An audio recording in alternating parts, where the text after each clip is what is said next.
सब लोग बौद्ध धर्म की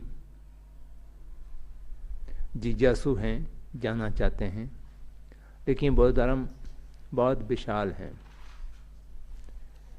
इसका दार्शनिक पक्ष है, इसका साधना पक्ष है, इतना इसका चर्या के पक्ष हैं, शील आदि। शील की विवरण भी बहुत बड़ा है और समाधि का विवरण भी बहुत बड़े हैं, साधना के पक्ष हैं और दार्शनिक पक्ष हैं। प्रज्ञान से जो देखना है वो बहुत बड़ा विशाल है। कोई भी धार्मिक की परंपरा को आप देखें, बौद्ध धर्म जैसा विभिन्नता, बौद्ध धर्म जैसा विशाल वांग्मय और कहीं पर भी नहीं है। कभी कभी ये हमारे कठिनाई हो जाते हैं। कुछ लोग कहते भी हैं कि बौद्ध धर्म कैसा अध्ययन किया जाए, वो तो बहुत अथाह है, वांग्मय इतना विपुल है। आप देखेंगे पाली त्रिपिटक कितना वॉल्यूम में है, उससे बहुत ज़्यादा संस्कृत त्रिपिटक जो तिब्बत और चीन में अनुवादित हैं, संस्कृत में अभी कम बचे हुए हैं। और कमेंट्रीज उसके बाद भाष्य और टीका और टिप्पणी कितने लिखा गया है। जितना बौद्ध धर्म दर्शन की वांग्मय लिटरेचर साहित्य हैं, उतना किस और धर्म परंपरा तो कहीं पर भी नहीं है। दूसरे बहुत सा धर्म की परंपरा है, वो बहुत सरल हैं। एक ग्रंथ उसका मूल ग्रंथ माना जाता है, चाहे बाइबल हो, चाहे कुरान शरीफ हो, चाहे गुरु ग्रंथ साहब हो। और वो एक आदमी कुछ महीनों में आदि से अंत तक पाठ करने का, अध्ययन करने का या कंठस्थ भी करना चाहें तो असंभव नहीं है। लेकिन बौद्ध वांग्मय ऐसा नहीं है कि कोई आदमी कंठस्थ कर लें, एक जीवन में पूरा पाठ भी कर पाएंगे, ऐसा मुझे नहीं लगता है। एक मनुष्य के जीवन में जितना बौद्ध वांग्मय है, उसका एक बार पाठ कर लें वो भी असंभव है। इसका क्या अर्थ है? इसका अर्थ यह है कि यह बहुत विशाल विद्या है, हर क्षेत्र में पहुंचे हुए विद्या है। आजकल मॉडर्न सब्जेक्ट की क्लासिफिकेशन को देखें, political science, economics, pure science, social studies वगैरह वगैरह वर्गीकृत कर लेते हैं। बौद्ध वांग्मय में ऐसा वर्गीकृत तो नहीं है, लेकिन आज की जो वर्गीकृत जितना भी विषय हैं, उन सब के सब अगर बौद्ध वचन से खोजना चाहें तो आपको मिल जाएंगे, सूत्र के रूप में या विस्तार के रूप में। आपको ये जानने की क्षमता है, प्रज्ञा है, तो वो उसमें से निकाल लेंगे। अभी तिब्बत से एक नया ग्रंथ प्रकाशित हुआ है, 2006 की अंत में कहीं प्रकाशित हुआ है, ऐसा मुझे मालूम पड़ता है।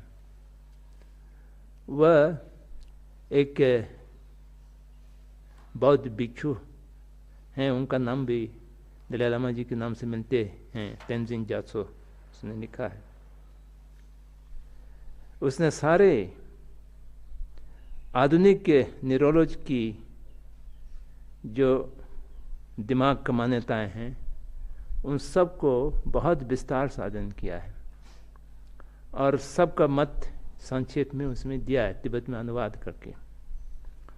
और चित्र भी दिया है, डायग्राम्स भी दिया है, और अंत में एक चैप्टर लिखा कि ये सब के सब बौद्ध वांग्मय में कहाँ कहाँ मिलता है और उसका क्या व्याख्यान है। और न्यूरोलॉजिस्ट, मॉडर्न न्यूरोलॉजिस्ट ने अभी क्या नहीं जाने हैं और उसको हम क्या जान दे सकते हैं।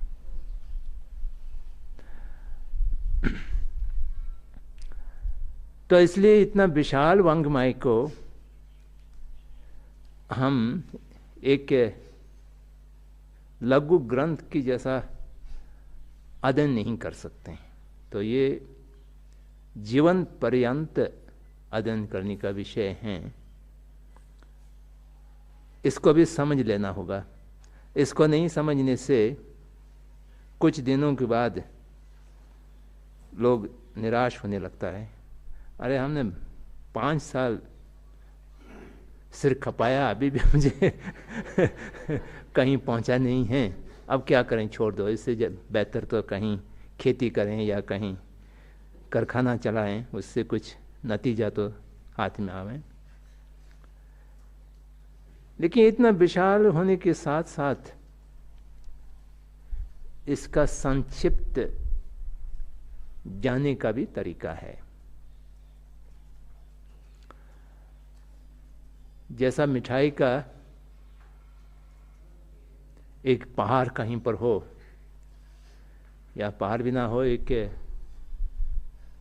टन की कहीं केक बनाया हुआ हो, तो वो आप एक आदमी खा तो नहीं सकते हैं।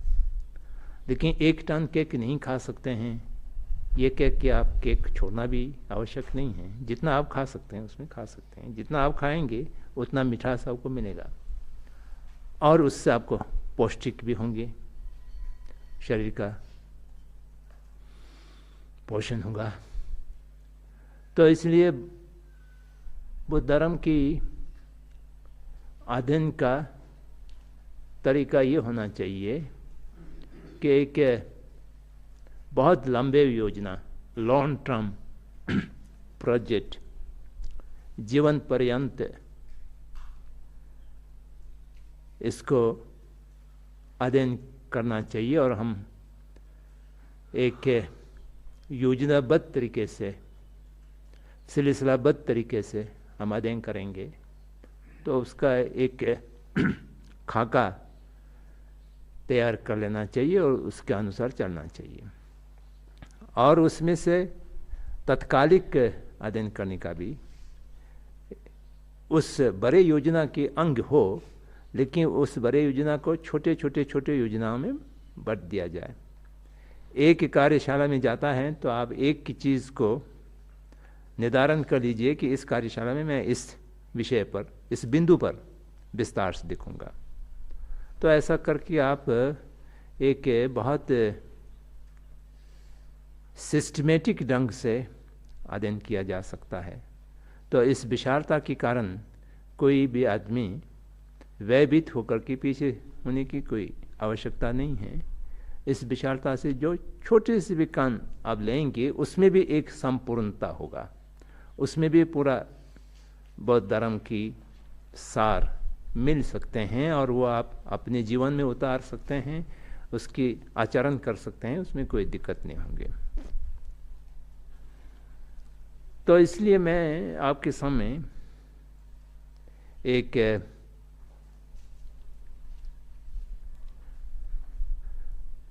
संपूर्ण बुद्ध धर्म का एक प्रारूप रखना चाहता हूँ। हम महायान मान्यताओं के अनुसार जो अलौकिक घटनाएं हैं उसको छोड़ देंगे। उसको मैं सही नहीं है नहीं कहता हूँ, अभी हम छोड़ देंगे, उसको एक तरफ रख देंगे। सिद्धार्थ गौतम एक साधारण मनुष्य था और उसने प्रयास किया और ज्ञान प्राप्त हुआ। ज्ञान प्राप्त होने के बाद बाकी लोगों के साथ अपने ज्ञान को बांटा। ये एक साधारण जो घटना है जिसमें मैथोलॉजी का कोई अंश आने की जरूरत नहीं है। सब जो इतिहास के तथ्य हैं उसकी दृष्टि से हम देखें, सिद्धार्थ असाधारण प्रतिभावान तो थे ही, और केवल प्रतिभावान नहीं थे, संवेदनशील थे। हम लोगों का संवेदन एक तरह से मर गया है। हम अपने शरीर के प्रति भी संवेदना ठीक से नहीं रहते हैं, तो इसलिए हम बीमार पड़े रहते हैं। और हर चीज़ के प्रति हमारा संवेदन बहुत स्थूल हो गए हैं। सिद्धार्थ ऐसा नहीं हुए थे। मृत्यु को देखा, वृद्धावस्था को देखा, रोगावस्था को देखा, अनित्यता की एक व्यापक जो सत्य है उसको देखा। क्यों नहीं देखा? देखने के बाद अपने ऊपर सोचा और संपूर्ण विश्व के ऊपर सोचा। यह मानव जीवन अनित्य बर ही नहीं है, इस अनित्य की लघु जीवन में भी दुखों से भरे पड़े हैं। इन दुखों से मुक्ति मिलना चाहिए, दिलाना चाहिए, ये विचार उनके मन में आया। वृद्धावस्था, रोगी और मृत्यु की अवस्था को देख करके उनके मन में आंदोलन नहीं भी हुआ रहा होगा। हम दूसरा दृष्टिकोण से देखें, इतिहास में ऐसा भी आता है कि शाक्य लोगों में नदी को लेकर के बाई बाई में खून होने लगे और लड़ाई होने लगे, झगड़ा होने लगे। उसको शांत नहीं करा पाए सिद्धार्थ, और उससे सांसारिक लौकिक जो व्यवस्था है उससे असंतोष होकर के, निस्सरण होकर के, और उसकी इन सब से मुक्ति होने की मार्ग खोजने का विचार उनके मन में आया।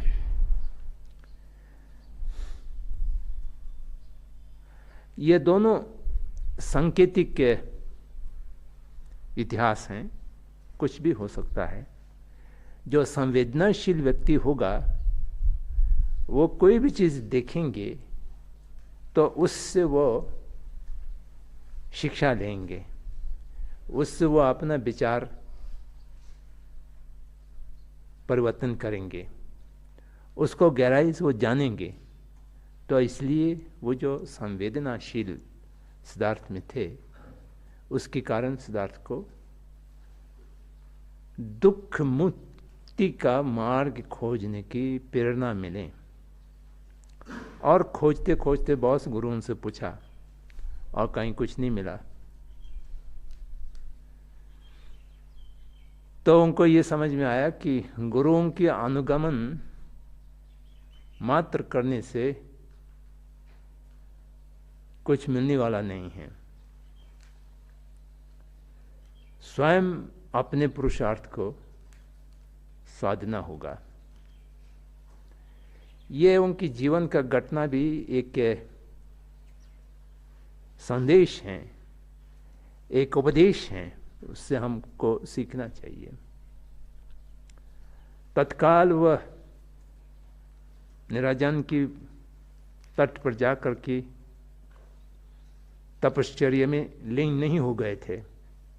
और 4-5 गुरुओं की, प्रसिद्ध गुरुओं के पास उस समय थे। उन लोगों से उन्होंने प्रश्न किया, पूछा, लेकिन किसके पास यह व्यापक दुख निर्वित का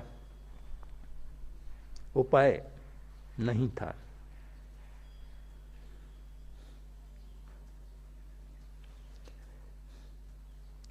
चाहे लड़ाई के दुख हो, चाहे वो जरन मरण के दुख हो, ये सारा दुख दुख की श्रेणी में आता है, जो दुख संवेदना जिसको कहते हैं। और उससे सिद्धार्थ ने क्या समझा कि इतना ही नहीं, जिसको हम सुख समझते हैं, राजपाट हैं, शान शौकत हैं, दौलत हैं, ये सब जिसको हम सुख समझ रहे हैं, ये भी एक दुख की स्वभाव में हैं, परिणाम दुख हैं। इसका परिणाम हमेशा जिसको हमने साधारण सुख रूप में देखा, वो भी दुख में परिणित होने वाले हैं। इसको भी सिद्धार्थ ने देखा। और ये दोनों दुख का पात्र, जिस पात्र के ऊपर ये दुख घटित होता है, वो भी दुखमय हैं, इसको भी देखा। तो इसलिए वो दुख निवृत्ति की मार्ग खोजने लगे। अन्यथा केवल लड़ाई से उब करके भागना होता तो वो भाग जाते हैं और कहीं दूसरा जगह राज कर लेते हैं।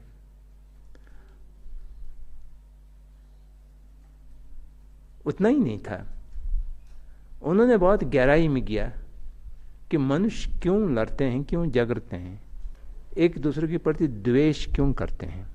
अगर हम एक लड़ाई को रोक भी दें तो जब तक द्वेष समाप्त नहीं होगा तो फिर दूसरा लड़ाई हो जाएंगे। राग और द्वेष और अज्ञान, अविद्या या मोह, ये तीनों जब तक रहेगा तब तक ये सारे दुख, चाहे वो जरा मरण के दुख हो, चाहे वो लड़ाई झगड़ा के दुख हो, युद्ध का दुख हो, चाहे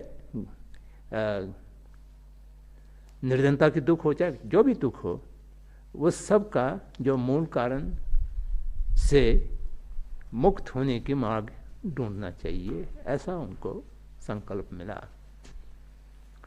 उस संकल्प से, जैसा मैंने कहा, बहुत गुरुजनों के पास गए और फिर उसके बाद स्वयं सत्य की खोज करना चाहिए, ये निश्चय लेकर के फिर 6 वर्ष तक वह चिंतन और भावना में लग गया। कठोर तपस्या भी किया और उस कठोर तपस्या से उनकी शरीर सूख करके मात्र हड्डी और चमड़े की ढांचा मात्र रह गया था। ये ऐतिहासिक तथ्य हैं जिसकी मूर्ति भी आजकल बहुत सुंदर रूप में मिलते हैं। एक ऐसा बहुत अच्छी मूर्ति तपस्या की, जो उनका सूखा हुआ शरीर का मूर्ति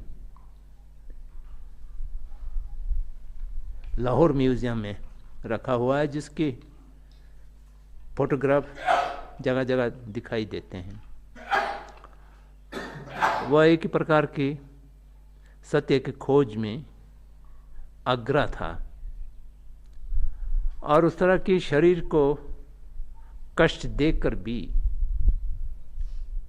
मन का या चित्त का प्रज्ञान की नित्र खोल नहीं सके। तो फिर उनको ये समझ में आया कि सत्य की खोज में हमेशा मध्य मार्ग अपनाना चाहिए।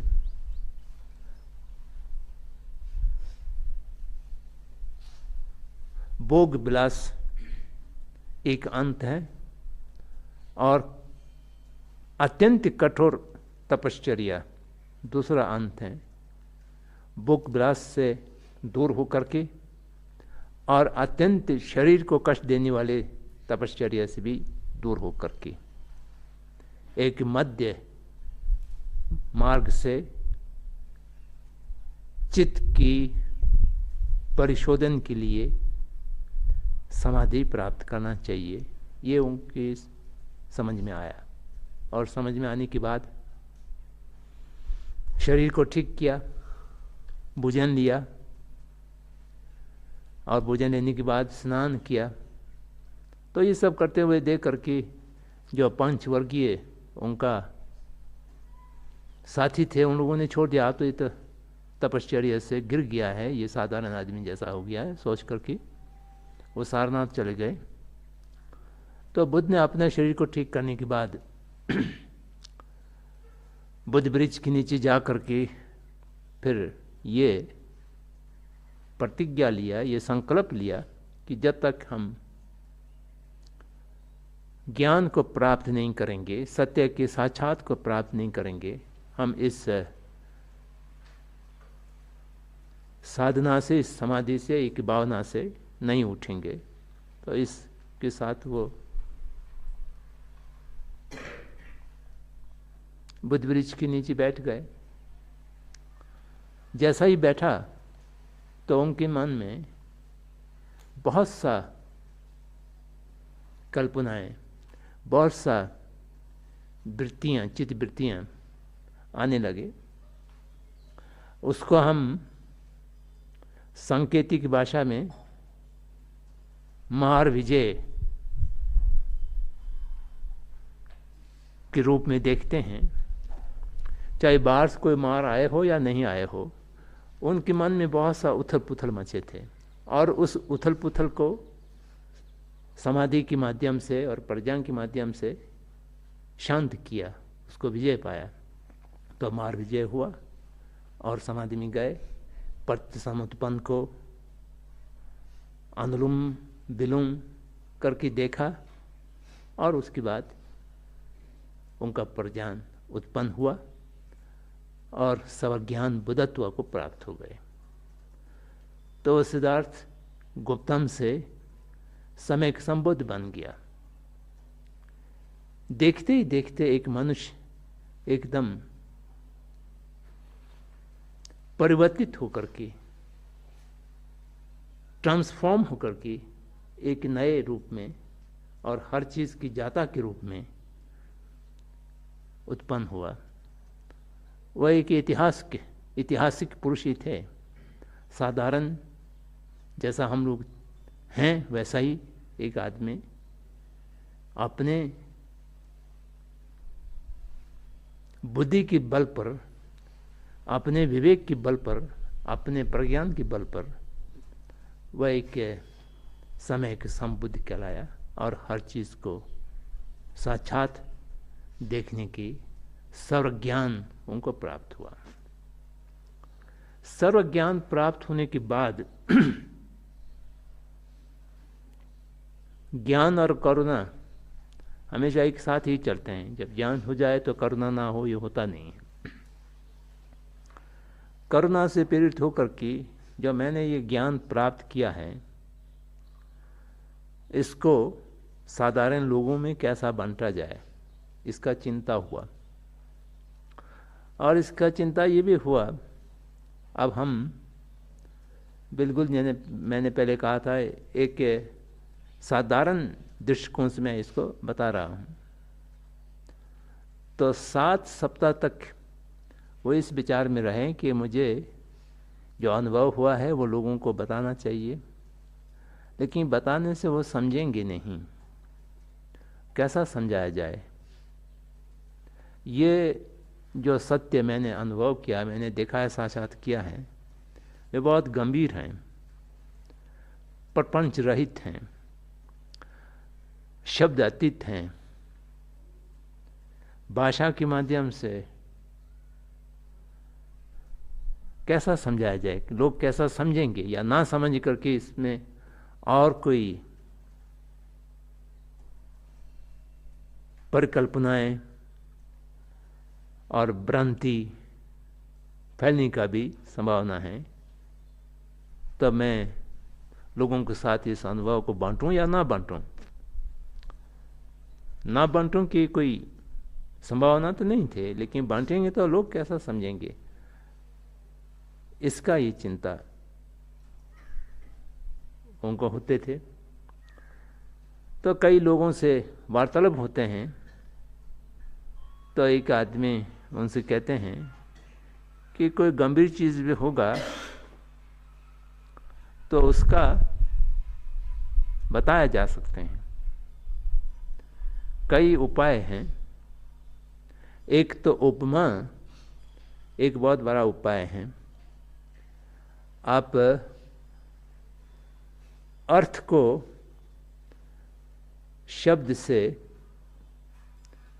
नहीं अभिव्यक्त किया जा सकता हो वहाँ पर उस अर्थ को अब उपमा के माध्यम से बताया जा सकते हैं। जैसा आकाश को उपमान देते हैं, जैसा समुद्र के उपमान देते हैं, जो अथाह और गंभीर, तो ऐसा कोई चीज़ उपमा देकर के आप बता सकते हैं।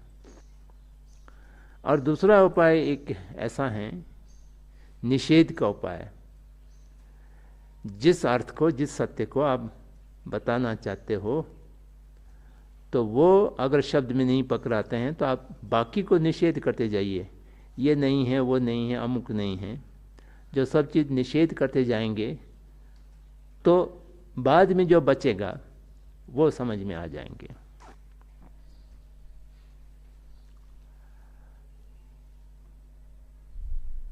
और तीसरा उपाय भी है